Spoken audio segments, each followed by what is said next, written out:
This is Storage 101, Key Technologies.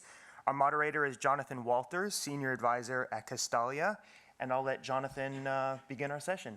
Thank you. Thank you very much, Scott. So as Scott said, this is the sort of basics of Storage 101. It's a good segue from the previous session, but perhaps getting a bit more into the technology and into the economics of the technology. In the last session, the moderator started with something that I really loved, which was to ask each speaker or panelist when they start talking to say what their biggest or their favorite myth in the storage space is. So I'm going to do the same thing again, because I personally think of storage as something where there's a sort of rapidly emerging wisdom, but perhaps almost as fast as the wisdom emerges, there are some myths that are emerging, and it would be good to kind of hear about those and talk about those. So the way this session is going to work is that Peter Merkel from IFC will make the kind of opening presentation, and then Rory McCarthy from Woodmac and Stephen Gifford from Faraday will make remarks based on the presentation. There'll be discussants. And then hopefully we'll have 10 or 15 minutes at the end for questions and answers and discussion with all of you. I've been told we get a little bit extra time because we started a little bit late, so lunch will be about 12:20, 25. So maybe let's start with Peter presenting, and then take it from there. And remember the myth. All right. Yeah, absolutely. I get to the myth. So, thank you for having me. My name is Peter Merkel. I'm an engineer with IFC, which is a private sector part of the World Bank. And please forgive me, a quick advertising. What's unique about IFC is we do our own technical due diligence in-house, and that's part of my role. So if you co-invest with us or we invest with you, then there's always that included, that we do our own technical due diligence, and we have the capacity to do that. Energy storage, 101 in 10 minutes. Let me time myself, because I'm an engineer and I won't apologize for that, so I can talk about this for however long you might like. Stop me. So, state of play and technology overview. The amazing thing about batteries is they all have the same principle, so they bluff your way through technology. They all have a cathode and anode, some electrolyte, a separator, and some ions involved. The thing is that with the same basic setup, you end up with a lot of different parameters you can solve for. So if you're used to investing in PV or in wind, where you solve for very few parameters, your LCOE, maybe your maintenance, your degradation, here you can solve for a lot more parameters, and there's no single battery that wins on all of them. I think that's the main thing. And for the next decade, there won't be a battery to end all batteries. So you might solve for your power, for your density, for your weight, for safety, for tolerance of ambient temperature, and there's not a single one that even comes close to winning on all of them. So it stays complicated, and this is a non-exhaustive list of the different technologies out there, and it's a zoo. Again, as an engineer, it's great to talk about the new and the innovative, the non-conventional, but I think we have to rein ourselves in a bit. I wasted a lot of time and some money early this decade looking at new and innovative technologies that were outside the battery space, and I think there's probably space for them. But the challenge now, and I think this is one of my personal opinion I want to leave you with at the end, is we've got what it takes to make this work. We just need to make it bankable. We don't need to wait for the perfect storage technology. But in terms of the options there, on the top left-hand side, you've got your mechanical storage like flywheels, compressed air, pumped hydro, of course, has always been with us, and a few others. Hydrogen storage with fuel cells is a battery in a way, so you have to consider that. Then on the right-hand side, as you go down the tree of the battery types, you get to the bottom right-hand side, and if you zoom into that a bit, now stay with me, you're on the bottom right-hand side, really you have a few groups there. You have lead acid, and I don't expect you to read the fine print, but obviously red is bad and green is good. So on lead acid, it's cheap. That's really all it has going for it at this point. And it's robust, it's got a good power battery, it's mainly cheap, and that's why when you buy a brand new Porsche 911, it still comes with a lead acid starter battery, because that's a proven solution and it works for that requirement. But of course, it's toxic, it doesn't like high ambient temperatures, it hasn't got a very long cycle life, so it comes with a lot of downsides, which means then we spent the last decade moving from that to the second column, to the lithium-ion batteries, which is really a family of batteries, and which differ on some of these parameters, but they're a good all-around solution, and it's what the car industry and the consumer electronics industry gives us, which is great because we don't have to drive down the cost in our sector this time around. We don't have to subsidize it as with wind and solar.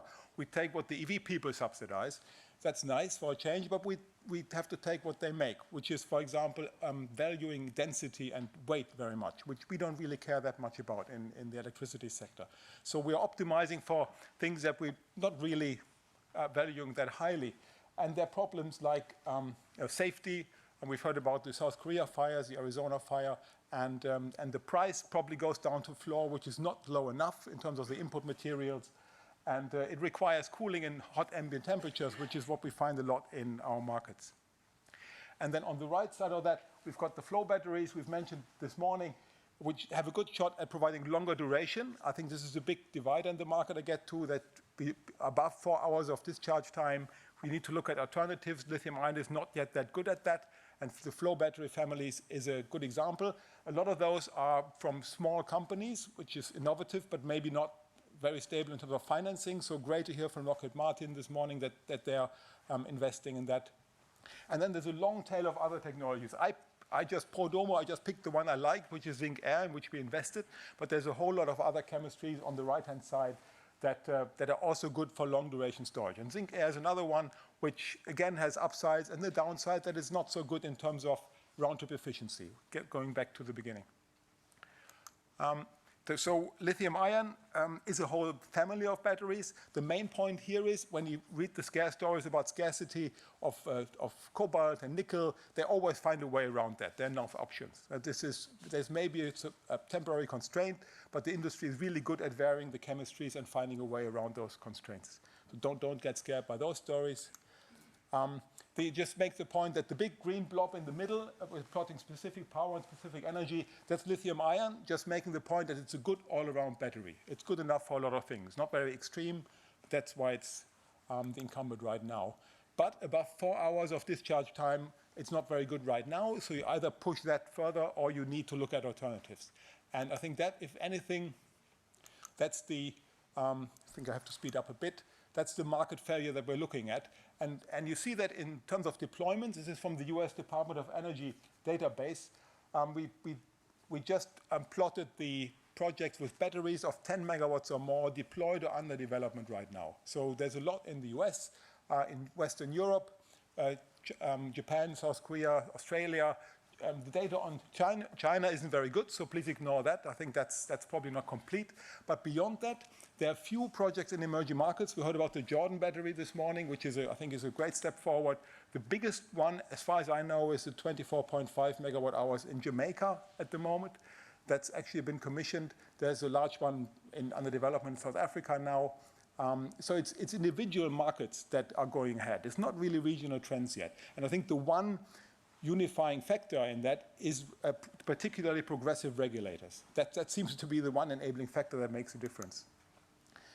In terms of economics, on the risk side, we hear a lot about, and this is my myth here, let me bring the myth. The myth is that we don't understand battery degradation, and that's a big risk.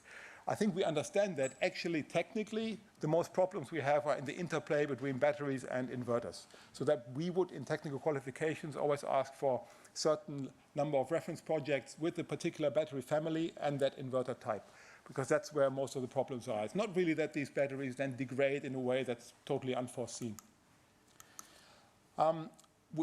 We understand this technology. It's technically de-risked. This just shows, again, fine print is too fine, but this is the past decade, deployments in terms of gigawatts. And on the left-hand side, the first few years, there's been a lot in the US. That was the US Recovery Act money through the Department of Energy deployed about $180 million for pilots. And that put the US really ahead of the rest of the world. That's probably one of the reasons. And then later that decade, growth really becomes self-sustaining and grew up from there. But the blue bar here, the large blue column, that shows the share of lithium ion in terms of overall deployed systems. So lithium ion has over the decade gradually eaten up a lot of market share and now dominates on the right-hand side.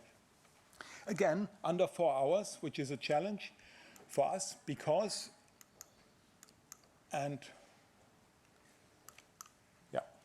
because when you look at it is an oversimplification. Look at the requirements. In OECD markets, you always have your grid to fall back on. I was going to say if you charge in the morning and then use your battery for 4 hours in the evening peak, and then during the night you've got the grid. I was going to say you have your California grid, but I suppose you can't say that anymore. But you've typically got your grid to fall back on. And so 4 hours is good enough. And you've got sort of manageable ambient temperatures. In emerging markets, you need longer duration storage because the sun will reliably not shine at night. You need to power things through the night. You value longer energy over power. You have more extreme ambient temperatures a lot of the time. And you're maybe not sure about recycling. You're introducing strange chemical elements to an island, and then after 20 years, you want to take care of that. And 2 orders of magnitude more money is being invested on the left-hand side than on the right-hand side. In terms of money goes into R&D to make better, cheaper, more lithium-ion batteries, and not enough is being invested on the right-hand side. So what's next? Leave you with 4 predictions. The input costs will continue to fall. This feels like PV 10 years ago. All the analysts, present company excluded, are underestimating the speed of the price decline. When we talk to market actors, they always say, we're actually getting quoted 10, 15% below what we're reading in analyst reports. So it seems to be falling faster than anticipated. On the top right-hand side, this is a maturing industry. A lot of the players have yet to find their role in the value stack. I think this will stratify as in solar, that it becomes more obvious who's the integrator, who's the vendor, who's the EPC.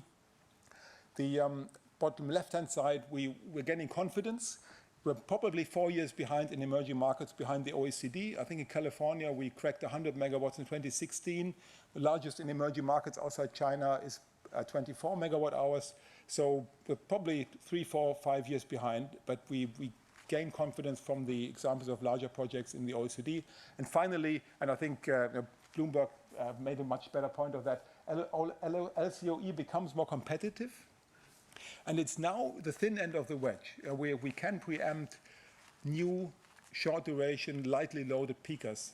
And over time, we will be able to attack gas base load, we will be able to attack HFO, and then new coal eventually. And I think that's what's going to play out over the next 10 years. Thank you.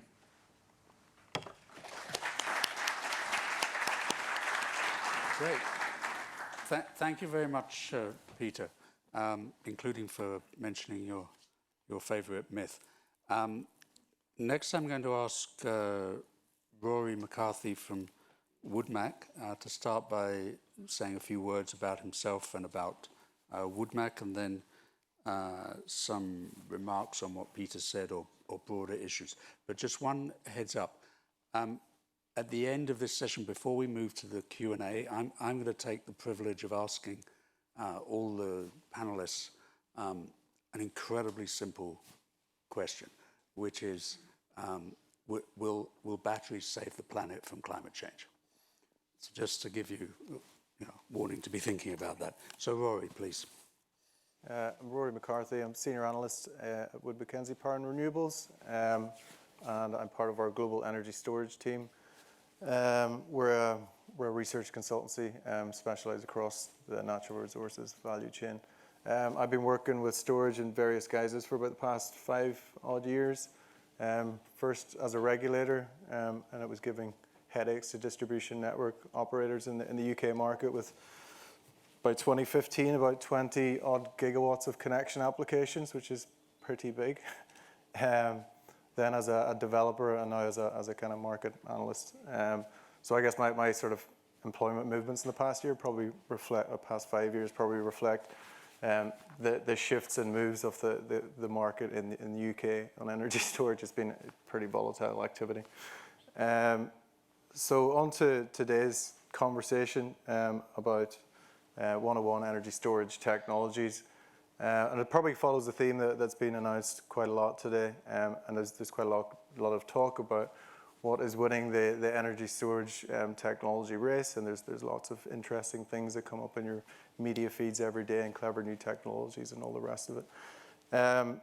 When you look at the data and what's being deployed across the globe, we sort of track projects in detail back to sort of 2013 when things started kicking off. And there's been quite a few, mainly this is all batteries we're looking at, what's mainly been deployed. There has been a mix in there, but the last 2 coming on 3 years now, it's been 95% plus lithium-ion batteries. And there is a sophisticated and very detailed makeup of technologies in that, which you touched on. So in that case, looking at the data, we feel that, yeah, lithium-ion is actually kind of won the race for now. There is a but, which I'll get to, and I'll explain a little bit about why. And again, this has been touched on quite a bit today. So the first point, which we've heard about, is that it's hitched a ride on the back of the electric vehicle revolution. So for any technology to do anything in today's highly advanced power market, you need eye-watering amounts of capital. So you see that in the rush to nuclear, the dash for gas. Now we've got the renewables revolution, which is happening. And obviously that needs storage as part of that. And the electric vehicle companies have signed contracts. They've started deploying significant amounts of capital. And that's kind of enabled energy storage to get what you mentioned was the incentives. Governments don't have to front those for the actual energy storage stationary technology, as the EV revolution has taken that to hand. And then to the second point, why lithium-ion has won the race in the near term is because of production ramp up. And again, that's because of the significant amounts of investment the electric vehicle manufacturers, the automotives, they've been pretty slow, to be honest, to move on this. But for various reasons and various disruptors and whatever else, they are deploying cash, and that has enabled the production ramp up, which we saw this morning. So yeah, double, triple capacities by 2025, 2026. And off the back of that, you produce more of something, you can produce it cheaper. So not just, and important to note that is sort of 30-40% of the system is the battery, so it's not the whole thing. But even in that, even when you look at all of the deployment which will happen and the learnings alongside that, we will expect 8% on average cost reductions every year out in that period. And the other thing which makes it, which is key and what's happening as well with the whole lithium-ion thing, is picking a winner is pretty crucial as well. If you don't pick a winner, then you're not successful. So we've seen that with solar PV, we've seen that with wind, you've seen it with any successful technology. A winner is picked, and with that you can refine that technology, you can get all the research, all the development. You need to finesse every little aspect of that technology. And again, because the EV manufacturers ultimately have picked their winner. But not only that, consumer electronics before that had picked the winner. I've got a battery in my watch, I've got a lithium-ion battery in my phone, probably have one in my next car, and a couple of years down the line I'll probably have one in my house as well, and shift some solar around, which will be pretty cool.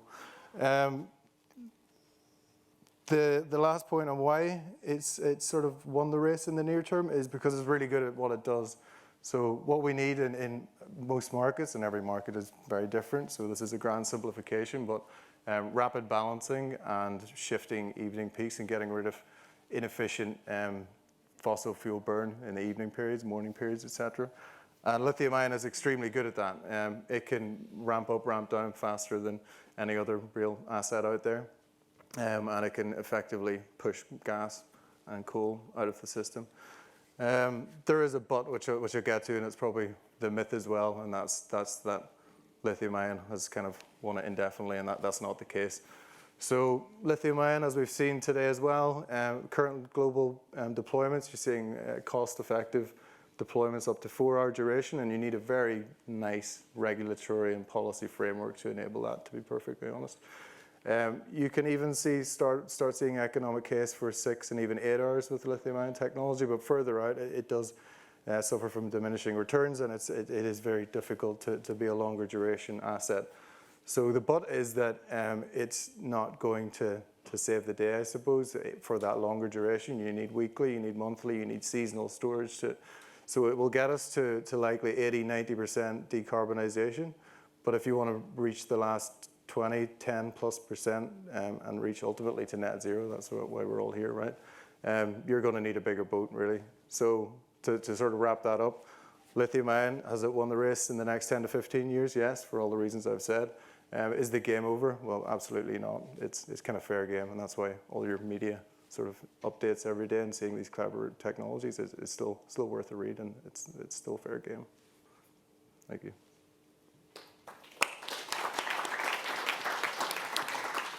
Well, thank you very much, Rory. So to Stephen, to say a few words about yourself and your organisation, your myth and your remarks.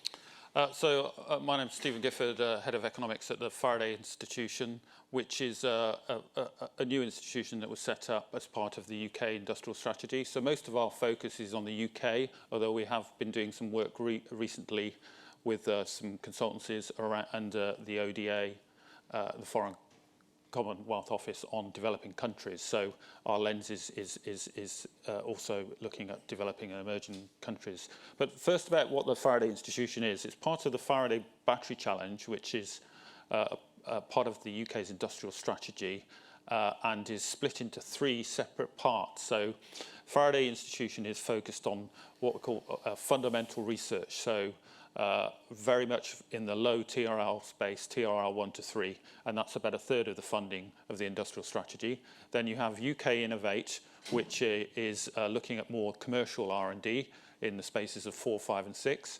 And then we have another about 70 or 80 million that's directly funding in terms of building a UK battery industrialisation centre near Warwick. And this is to allow companies to test their batteries' performance in commercial setting and therefore drive the efficiencies through manufacturing process rather than the efficiencies through research.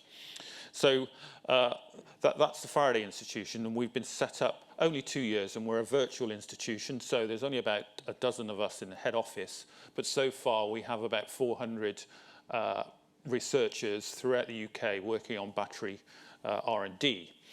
And just to give you a flavour of some of the projects we're working on, so and they differ in terms of where the technology is. So we are looking at recycling and battery degradation. So how does a battery degrade, which a fellow panel member talked about there, and that research is being led by Cambridge, but it's a very large consortium with about 6 other universities. And that's one area that's very looking at lithium. At the other end of the technology spectrum is solid state. So we have the University of Oxford looking at solid state, how to develop a solid state battery. And that's the same department working on that invented the lithium battery some 30 or whatever years ago. So we have quite a lot of researchers looking at it. And the thing which is different to the way research is traditionally done in this country is, a contract is awarded and then they go away and do their research. Ours is mission-driven focus, so there's continual project management with an end product in sight. So, for example, the end product in the solid-state research is to develop a solid-state battery at TRL level 6, for example. So we're in this space, and I think the myth that I was going to go for 2 myths, but I think the first myth that I would put in, which is really a kind of a plug for our institution as well, in that sense, as all myths do, is that people understand what's happening with batteries in terms of their performance. And we would say that what actually has been undertaken over the past few years and decades is that people have been developing the performance of batteries through trial and error and through throwing resources at it to do things differently. And not many institutions have really looked at the fundamental science behind batteries, and that's where we're aiming at, is to understand better the fundamental science around it. and how to develop the performance better of batteries. And the second myth is I think around cost. So you see the declining cost figures for batteries, which are obviously very important, but I think you have to consider the cost against the alternatives. So, for example, in developed and emerging countries, diesel generators are often an alternative source off-grid and where weak grid is. And the cost is very much in terms then to think about the lifetime or the lifetime cost. So in those areas, the upfront cost of a lithium battery or energy storage is much higher than a diesel generator, for example, whereas then the cost of running the diesel generator is much more over the lifetime. So in poorer or developing countries, it's much more difficult to get the investment up front compared to a diesel generator. So I think you have to balance the cost with the way the cost is profiled over the product life cycle. Okay, great. Thank you very much. Very, very interesting. Peter, you wanted to... One thing, yes. Please. I was triggered by one thing, because when we, every week you read something in the news, some professor at an obscure university will say, we invented the new battery, and it's better in terms of A, B, C, and D. And I think it's, and I invariably, a colleague would send that to me and say, should we really invest in lithium ion? Should we wait for that new best battery? And I think the standard answer is it'll take 5 years from that professor to a prototype. It'll take another 5 years from the prototype to mass manufacturing, and $500 million, by the way. So I think it's really, I'm very cautious that we should not wait for that next best battery that we read about to it. It doesn't impose a technology risk on investments we make now. It takes too long to commercialize, to wait for that.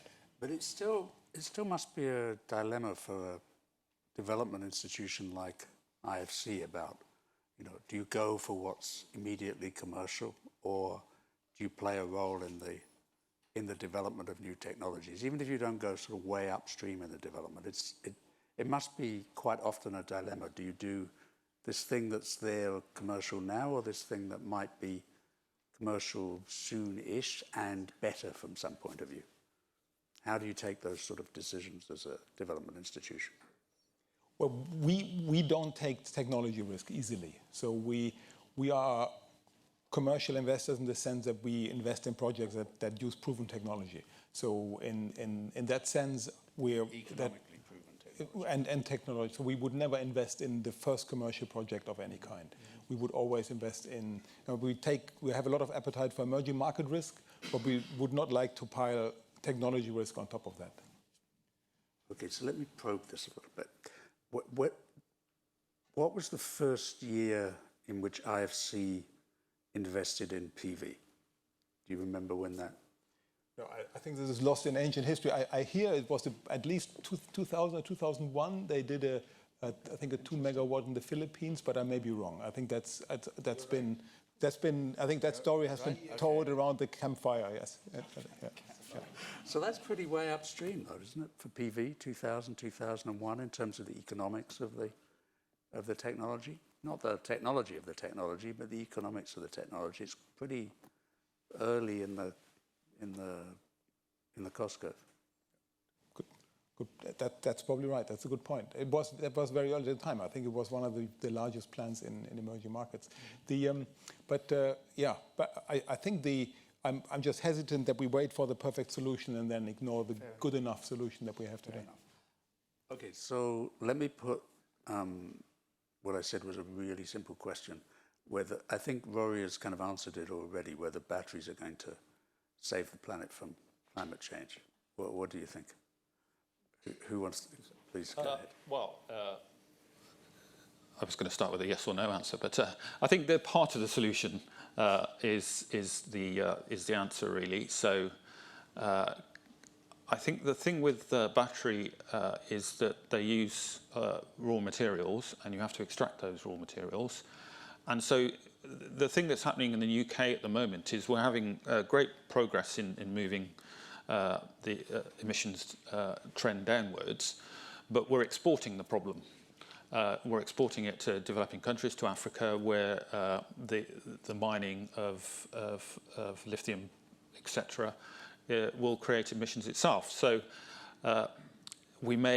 it's a global picture, I think, so you can solve it for the more developed countries, but make sure that you're not pushing the problem onto other countries. So I think they're part of the problem in that sense, but we have to look at the whole value chain of batteries, and they're not towards the end of the use of the batteries on the value chain.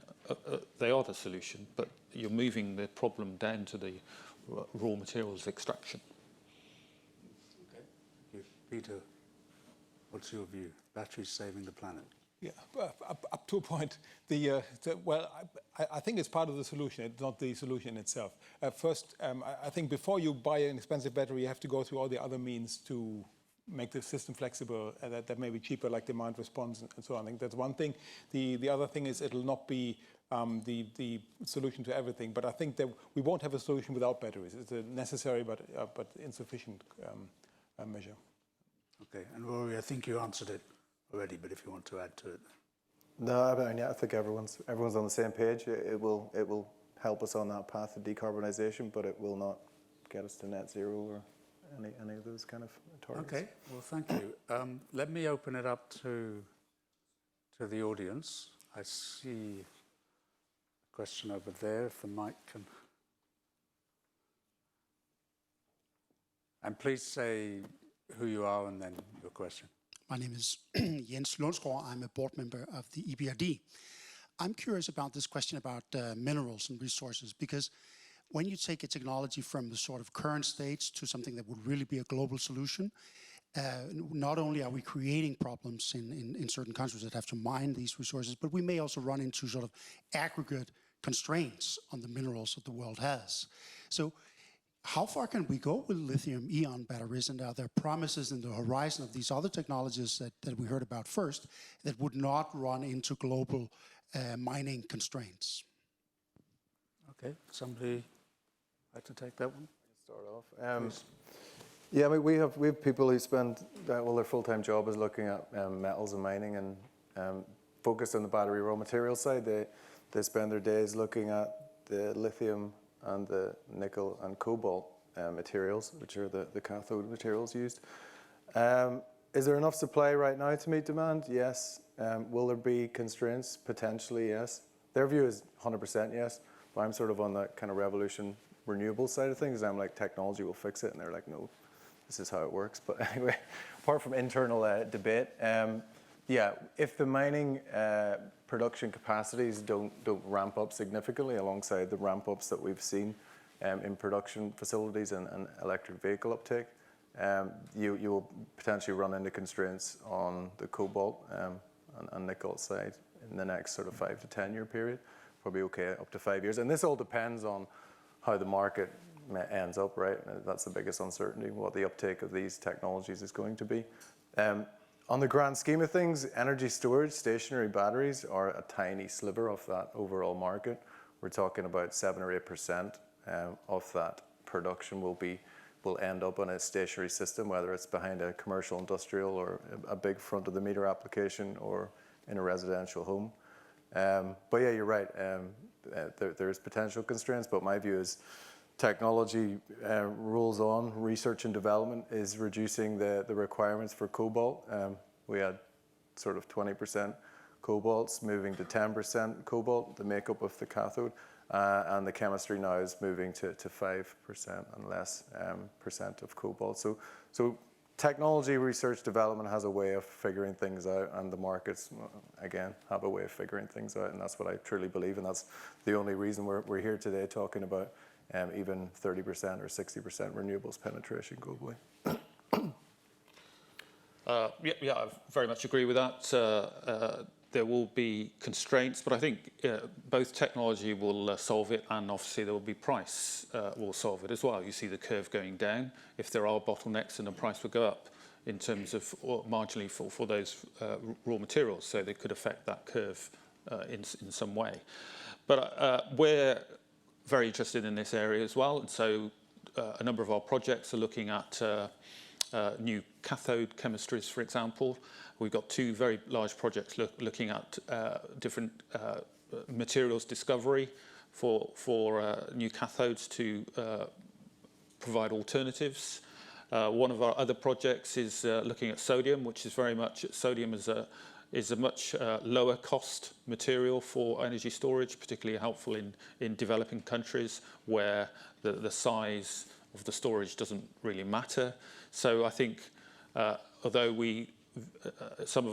most of our projects are aimed at in the lithium area, and lithium batteries will be at the forefront of the technology for 10 to 15 years. I think over that time frame of 10 to 15 years, when raw materials for cobalt in particular, become more constrained, other technologies such as sodium will be useful for energy storage, for example. And we're also looking at longer term storage as well with the Royal Society here as well, doing a project on that, and we'll be reporting soon.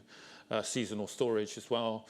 Looking at hydrogen and ammonium. So I think the whole range and spectrum of technology will help solve the raw materials issue. Okay, thank you. Let me take, please, next question. Vivek Mittal from Mirrors Capital. This is a question about use of storage. Remote off-grid telecom towers. We haven't seen batteries penetrate. This is a premium paying group of customers of use of energy. GSMA estimates have 1.2 million telecom towers globally in off-grid or poor grid situations using diesel.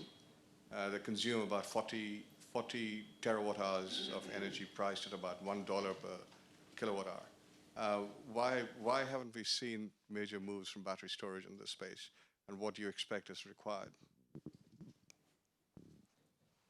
Yeah, if I can take it correct.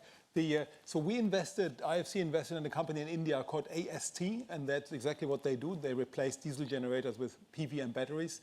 And I think the challenge here isn't the technology, but the financing. That the telecom companies in remote areas, they calculate with $1 per liter per kilowatt hour, which is really easy to beat. But they want a very fast payback because they may not know whether in 2 years' time they still own that tower, they shared that tower with somebody else, they offloaded it to a tower operator. So even if there's a good DCF business case, they still want a very fast payback. And that's been mostly the challenge. I think technology-wise, this is obviously a very good opportunity. So I think that's something where innovative financing is required. Okay, please. Ranjiv Gunawardena from GCC. The presentation made by the IFC gentleman, Peter, you had a diagram up there with the numbers attached to it. What was that actually indicating? Actual investments that you made or completed transactions?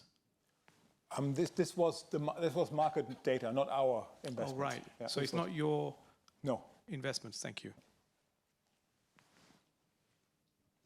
Hello, Dennis Long. In the early days of wind, potential new operators faced 3 years or more wait lists to get access to turbines. Do you see the same issue of delay of the market developing because of lack of access happening with batteries? Yeah, I'll start off.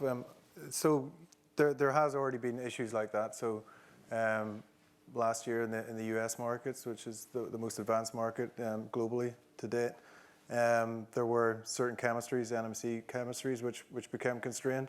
And no surprise, electric vehicle ramp up and requirements had a part to play in that. And also the ramp up in all these global markets, which hadn't really occurred until the last couple of years, that happened as well. So there was competition and there was bottlenecks.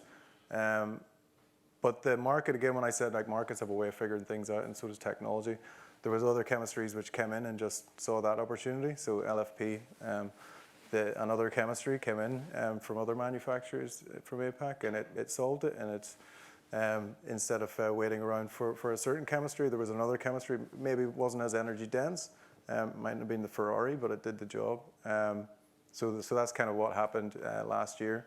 But alongside this, we're seeing the ramp up, significant ramp up in global capacity.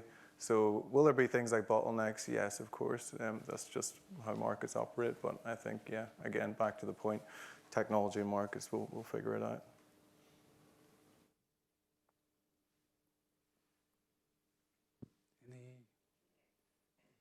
Any further questions from?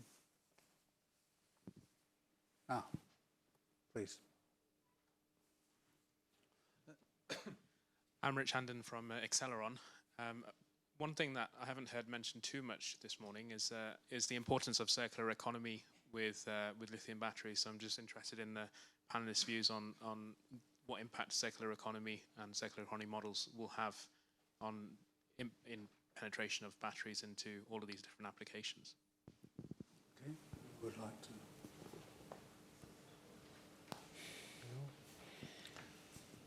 Yeah, I think it's a good. I think this is an answer you're getting because it's unsolved. I think recycling is. I think we hope to be a kind of investor that puts high requirements on recyclability on projects, but I don't think there's a cost-effective way of doing it yet. Where it's being done for lithium ion, it's being done because of regulation, not because it's a good business case. And I think it's still very much active R&D, I think. Yeah. So one of our projects is looking at how you do this with robotics. So University of Birmingham are running this with us, but it is very much a difficult, it will be difficult for a number of years because it's not economical to do so. And also, as the price falls, it becomes even more difficult to do. But I think eventually through a combination of research and the market driving it and market factors from consumers and a regulatory need, so will drive the market. So if the regulation in cars or EVs from the European Union, for example, will require recycling, then the market will develop to fulfill that regulation. So, and then that cost will be accommodated in the purchase price of the EV, for example. So it's going to be driven like that, I think, in the first few years by regulation. I'd like to just add one point on that. So we're focusing on the end of life, I suppose, in that cycle. So in the start of life, you've got there are issues, and I'm kind of raising points here as opposed to answering the question. But 70-odd% of cobalt is mined from DRC currently.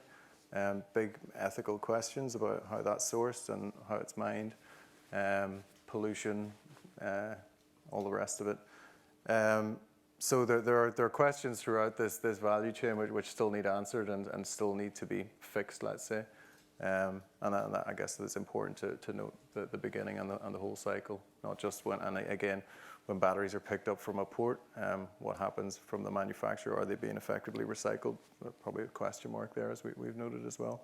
So, but again, it is the beginning of a huge sort of power market changing technology. So there's time to do it. Please. Stephen Hunt from DFID. I just wanted to ask a bit more general question to the panel. Is quite a lot of the discussion this morning has been focused on the on-grid opportunity sort of expected for energy storage, but we heard from the very first speaker that battery storage is still going to struggle to compete with dispatchable gas for decades to come, potentially. Is it? I'd be interested in perspectives from the audience. Is it, or from the panel? Is it not the case that the energy storage story is going to be a more distributed story? It's going to be more like the first speaker saying that people want it in their houses to make up for intermittent grid supply, or they want it in their businesses and microgrids to make up for weak grid supply, and where your counterfactual then is the diesel, or is the emergency diesel. While grids in many developing countries don't necessarily have dispatch control, they have a lot of hydro already on the grid, they don't have time of use pricing. Are we overselling here the on-grid opportunity, and there's much more distributed storage to be coming next? Yeah, great question. I think we as an investor community, we have the opportunity to really outcompete the diesel generator, which is a terrible way of making electricity. And And for the first time, we have the opportunity to compete with that. I think that's a really good point. And we should. I think there's one aspirational goal we can all get together on is to finance killing the diesel generator. And that's, I think, economically a much easier case to make than frequency regulation in a highly sophisticated real-time bidding market. I think an important point to note, though, is, and that's kind of the gremlin, I think, which is still there, which we kind of overshadow sometimes.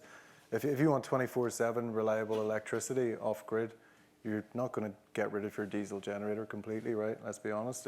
You're going to be able to displace the majority of your power. You're going to be able to, ideally and usually, lower the overall cost of energy for the actual grid, whether it's micro or bigger.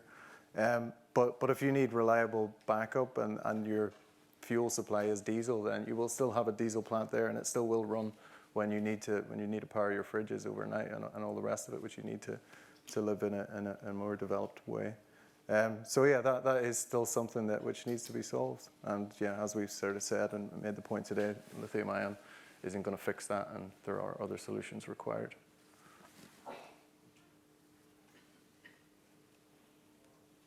Okay.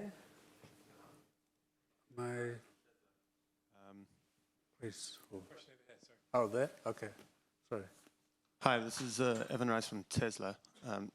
Just to reinforce the point that both Peter and Rory have made there. I mean, 90% of what we've done in developing countries to date, including in Africa, is captive power microgrids, replacing or displacing some of the fuel in diesel generators.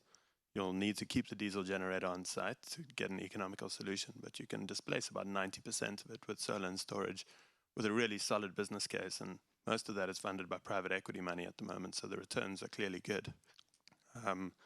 So I think, to the previous person's question, that is where this is starting. But what we're also starting to see a lot of in island states in particular, which I think is a really decent parallel for looking at the equivalent grid in Africa, is integrating renewables and dealing with intermittency and an evening peak. There's a clear role there for storage without having to get into creating markets for ancillary services. And it can be done economically to displace, again, liquid fuel-based generation that's on-grid. So whether it's off-grid or on-grid, diesel or HFO, I think that's where storage starts in the developing markets for sure. Please. Hello again, Alex Sidin from Highview Power. A question on a balance of under 4 hour and over 4 hour percentage, and maybe under 20 megawatts. Thank you. To over 30, 50 megawatts. How do you see the 50 plus megawatt plus hours versus the segment below that? Is it going to be 10% in the next 3-5 years? Is it going to be 50%? Sorry, 10% or 50%? 10% of the whole volume. Of what, though? Of the whole volume. You have the demand for storage. You have 10 megawatt. What you see is a lot of 10 megawatt, 20 megawatt facilities, with exceptions of above that, and you see 3-4 hours the maximum now. But you were talking, I think, Peter was talking about a longer term storage, and there will be projects where a longer term is tendered in the next few years, next 3 years, or at least planned, the 5-year, 6-year, 8-year storage. So right. If you're looking at a share of a longer storage versus a shorter storage, and large versus small, where do you see it's going? Do you see large, long reaching 20-30% in the next 3-5 years, or you think it's going to sort of stay within a 10% of the total added storage capacity? Okay, and if I understand the question correctly, you're talking about percentages of storage needs overall. You're not talking about percentages of that will be served by batteries necessarily. No, storage needs overall. Yeah, okay. It's not battery. It's not technology related. It's just the where's the need. Mm-hmm. I would suggest each of you give some kind of answer to that, if you. Yeah, I can kick it off. So, I mean, our kind of global average outlook of what's going to be deployed in the next out to 2024, it's currently I think the average sits around 2 hours globally, and that will increase to about 2.5-3 hours by 2024. And further out, it's looking like up to 4 hours will be kind of that average if you go further out. And within that, there's a broad mix of solutions and technologies, and it is very much dependent on that market and that within that market, the actual application we have. So you'll have a growing need for power applications, and 30-minute, even 15-minute systems are perfectly fine for that, but we like to over-engineer and overspend things in places. So, but 30-minute duration, 1 hour duration for power applications, and then you'll move into, depending on the application and the use case, you'll have a longer duration system. So peakers in the US, you're seeing 4 hours is the norm, but obviously that's driven by mandate, and there's ITC tax credits of 30% capex and the rest of it in the mix there. But yeah, there'll be a broad array of durations, and it all depends on what the application is. So it's not a simple answer, but overall, on the average side, it's probably up to around the sort of 3 hours by 2024. If I could add, I mean, surely there's a lot of circularity in how you answer in the question, right? Because the longer the duration storage that's actually available, the higher the penetration rate of variable renewables you can get on power systems, and the higher the penetration rate you get, the greater the demand for storage of different durations and of longer durations. So I'm wondering whether, Rory, whether your answer sort of kind of solves the equation for that circularity, or it's based on a certain set of assumptions?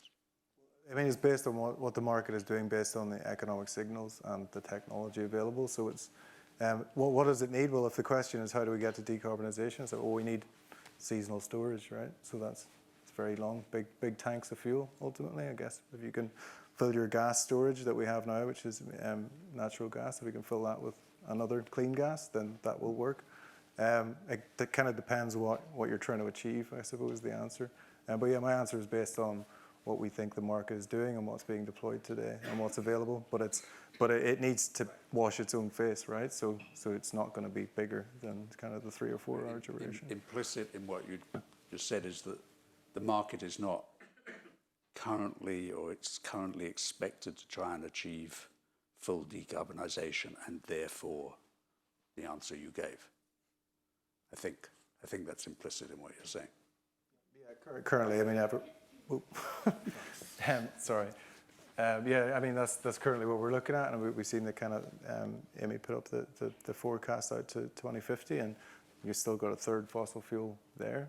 So if you want to push that out, then yeah, of course, we need longer duration, we need extra capacity. If I can add to that, I think a lot of that is supply driven, in that I've seen projects where consciously nobody asks for more than 4 hours because they don't want to take a technology risk, so they say we really like only the lithium ion to bid, so we keep it in that envelope. So it's a self-fulfilling prophecy. And I think the other constraint is that in combining renewables with storage, the developers want to keep the storage portion small in cost relative to the renewables in order to limit the risk of the overall project. So that limits the duration of the storage they would consider. Whereas they may have good use for longer duration, they keep it shorter to keep the cost low relative to the PV or wind attached to it. I mean, that's a really important point. So the bigger storage system you put on, if you're pairing it with wind or solar, the bigger storage system, your levelized cost of energy will increase, right? So there needs to be an effective signal to pay off that investment. Okay. I think you're both making, I mean, correctly making implicit assumptions about the level of ambition in climate policy and how that drives markets. And you're implicitly assuming that the level of ambition is, let's say, moderate rather than high, because if it were high, then there could be a whole different set of outcomes. I'm seeing we have 0 minutes left. So let me close at that point. Let me thank Peter, Rory, and Stephen very much for sharing their expertise with us. I think this was Build as Storage 101. I think we went rightly a bit beyond 101. It was quite sort of battery storage focus, and I think this afternoon we'll get into some of the non-battery technologies to kind of complement this discussion. But let's thank our panel for a very good session.